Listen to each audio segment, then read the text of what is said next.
నమస్తే అండి. నేను doctor Bhargavi, doctor care homeopathy clinics. So, ఈరోజు మనం మాట్లాడకపోయే ఒక సమస్య చాలామంది కంప్లెయింట్ చేస్తూ ఉంటారు. ఆడవాళ్ళు కానీ, మగవాళ్ళు కానీ అరికాళ్ళల్లో మంటలు, తిమ్మిర్లొస్తున్నాయి. అసలెందుకొస్తుంటాయి? ఇవి ఎన్ని మందులు తీసుకున్నా తగ్గవు. అసలివి ఎందుకొస్తున్నాయి మాకు అనేది. జనరల్‌గా ఇలాంటి సమస్యలు మనం చూసేది ఆఫ్టర్ మిడిల్ ఏజ్ అంటే అరౌండ్ 50 ఇయర్స్ ఏజ్ నుంచి మనం ఈ సమస్యలు చూస్తూ ఉంటాం. అసలు ఈ అరికాళ్ళల్లో మంటలు రావడానికి రీజన్ ఏంటి? కామన్ రీజన్స్ చూసుకుంటే బి12 డెఫిషియన్సీ లేదా వాళ్ళలో ఆహ్, ఈ calcium deficiency, protein deficiency and ఇంకొకటి ఆడవాళ్ళలో అయితే గనక వాళ్ళు హీల్స్ ఎక్కువ వాడితే గనక చెప్పుల్లో శాండిల్స్ ఎక్కువ హై హీల్స్ వాడుతూ ఉన్నప్పుడు వాళ్ళకి ఆహ్, ఆ కాలు యాంగిల్ అనేది డిఫరెంట్ అయ్యి ఆ లోపల ఉన్న ఫేషియా అనేది ఉంటుంది. ఈ అంటే ఈ బోన్స్‌ని కనెక్ట్ చేసే టిష్యూ. ఈ టిష్యూ అనేది కొంచెం లాగడం అవుతుంది కాబట్టి అక్కడ దాని చుట్టూ వాపు, ఇన్‌ఫ్లమేషన్ అనేది జరుగుతూ ఉంటుంది. ప్లాంటార్ ఫెసైటిస్ అంటాం దీన్ని. ఈ ప్లాంటార్ ఫెసైటిస్ వల్ల గూడా ఈ అరికాళ్ళనేది వాళ్ళకి తిమ్మిరిలాగా, మంటల్లాగా నొప్పి వస్తూ ఉంటుంది. అది కాకుండా ఇంకా అదర్ రీజన్స్ అంటే షుగర్ ఉన్న వాళ్ళకి, బీపీ ఉన్న వాళ్ళకి, రక్తహీనత అంటే రక్తం తక్కువ ఉన్న వాళ్ళకి, ఐరన్ తక్కువ ఉన్న వాళ్ళకి, కాల్షియం తక్కువ ఉన్న వాళ్ళకి, ప్రోటీన్ తక్కువున్నా, లేదంటే diabetic neuropathy and diabetic nephropathy ఉన్న వాళ్ళకి కూడా కాళ్ళు తిమ్మిర్లనేది కనిపిస్తుంటే, ముఖ్యంగా డయాబెటిక్ న్యూరోపతిలో మంటలు ఎక్కువగా కనిపిస్తుంటాయి. కాళ్ళ కింద బొగ్గులేసినట్లుగా ఫీల్ అవుతుంటారు చాలామంది పేషెంట్స్.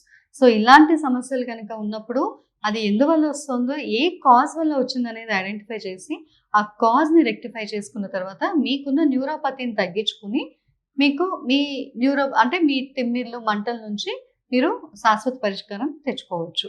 సో, ఇలాంటి సమస్యలు కనుక ఉంటే రూట్ కాజ్ అనాలిసిస్ చేసి జెనెటిక్ కాన్స్టిట్యూషనల్ సిమిలియం అనే మెడిసిన్స్ ద్వారా మీకున్న రూట్ కాజ్ డిసీజ్‌కి మందులిచ్చి, ఆ ప్రాబ్లమ్ నుంచి మిమ్మల్ని బయటకి తీసుకొని రావచ్చు. సో, అరికాళ్ళలో మంటలనేది ఇప్పుడు డయాబెటిస్ ఉన్న పేషెంట్స్‌లో ఎందుకొస్తుంది? లేదా వెరికోస్ వెయిన్స్ ఉన్నాయనుకోండి కాళ్ళల్లో. దానివల్ల గూడా అరికాళ్ళ మంటలు రావచ్చు. అసలెందుకొస్తాయి అంటే, ఈ న్యూరోపతి వల్ల వాళ్ళకి రక్త సరఫరా బ్లడ్‌లో ఆ కాళ్ళకి సర్క్యులేషన్ అనేది తక్కువైపోయి, ఆ కింద హీట్ అనేది డెవలప్ అవుతూ ఉంటుంది. ఇలాంటి వాళ్ళు ఇప్పుడు బి12 డెఫిషియన్సీ అని చెప్పుకున్నాం ఇందాక. సో, బి12 డెఫిషియన్సీ ఉన్నవాళ్ళు ఏం ఫుడ్ తినాలి? అంటే జనరల్ నాన్ వెజిటేరియన్‌లో బి12 అనేది ఎక్కువగా కనిపిస్తూ ఉంటుంది. లేదా మామిడి జీడి పౌడర్‌లో కూడా మనకి ఈ బి12 అనేది దొరుకుతూ ఉంటుంది. సో, వీళ్ళు ఇలాంటి ఫుడ్ మీట్ అండ్ ఇలాంటి హెర్బల్ ప్రొడక్ట్స్ అనేది తీసుకోవచ్చు. లేదా బి12 సప్లిమెంటేషన్ చేసుకోవాలి. దానికి బి12 పరీక్ష అనేది చేసుకొని అది సప్లిమెంట్ చేసుకోవచ్చు. అండ్ ఇంకొకటి కొలెస్ట్రాల్ ఎక్కువ ఉంటే కూడా వాళ్ళకి కాళ్ళలో రక్త సరఫరా అనేది తగ్గిపోయి తద్వారా వాళ్ళకి కాళ్ళ తిమ్మిర్లు, మంటలనేది రావచ్చు. సో, ఇప్పుడు బీపీ ఉన్న వాళ్ళకి కూడా ఈ అరికాళ్ళ తిమ్మిర్లు, మంటలొస్తాయి. ఎందుకంటే వాళ్ళకి బ్లడ్ ప్రెషర్‌లో ఆ కాళ్ళ వరకు వాళ్ళకి బ్లడ్ సప్లై సరిపోదు. ఆ ప్రెషర్ అనేది సరిపోక వాళ్ళకి తిమ్మిర్లు, మంటలనేది రావచ్చు అరికాళ్ళలో. జనరల్‌గా ఇలాంటి సమస్య ఉన్నవాళ్ళు కామన్‌గా చేయాల్సింది ఏంటి అంటే, ఫస్ట్ థింగ్ పడుకునే ముందు కొంచెం కాళ్ళు బాగా క్లీన్ చేసుకొని, దానికి నువ్వుల నూనె కానివ్వండి, లేకపోతే ఆవ నూనె కానీ రాసుకోవచ్చు. అండ్ సెకండ్ థింగ్ ఏంటి అంటే, అరికాళ్ళకి కొన్ని ఎక్సర్‌సైజెస్ ఉంటాయి. ఒక టిన్ కానివ్వండి, మనం మామూలుగా క్యాన్స్ ఉంటాయి కదా! ఈ క్యాన్ మీద పాదం పెట్టి, ఆ పాదంని ఇలా రబ్ చేయడం. సో, దీనివల్ల కూడా వాళ్ళకి ఆహ్, ఆ నరాలనేది యాక్టివేట్ అవుతాయి. అండ్ థర్డ్ థింగ్ ఏంటి అంటే, జనరల్‌గా చాలా మందికేంటంటే ఇప్పుడు ఐరన్ డెఫిషియన్సీ ఉందనుకోండి, లేకపోతే వాళ్ళకి రక్తహీనత ఉంది, బ్లడ్ లాస్ ఉంది. వాళ్ళకి ఫీమేల్ అయితే ఈ ఎక్కువ హెవీ పీరియడ్స్ వల్ల బ్లడ్ లాస్ అయ్యి, దానివల్ల గూడా వాళ్ళకి తిమ్మిర్లు, మంటలనేది రావచ్చు.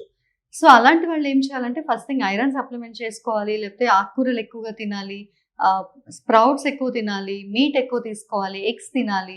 సో, ఇలాంటి ఫుడ్‌తో పాటు వాటర్ ఎక్కువ తీసుకోవాలి. డీహైడ్రేషన్ ఉన్నా కూడా మంటలు రావచ్చు. సో, ఇలాంటివి తీసుకుంటూ వాళ్ళు కొంతవరకు కాళ్ళకి మసాజ్ చేసుకోవాలి. అంటే పాదంకి ఈ మన పాదం వేళ్ళ కింద కొంత ఇలా రౌండ్ మోషన్స్‌లో దాన్ని మసాజ్ చేసుకుంటూ హీల్ నుంచి వేళ్ళ వరకు గట్టిగా ఇట్లా లాగి, ఆ వేళ్ళని లాగి మసాజ్ చేసుకుంటే గూడా మీకక్కడ నరాలనేది రియాక్టివేట్ అవుతాయి.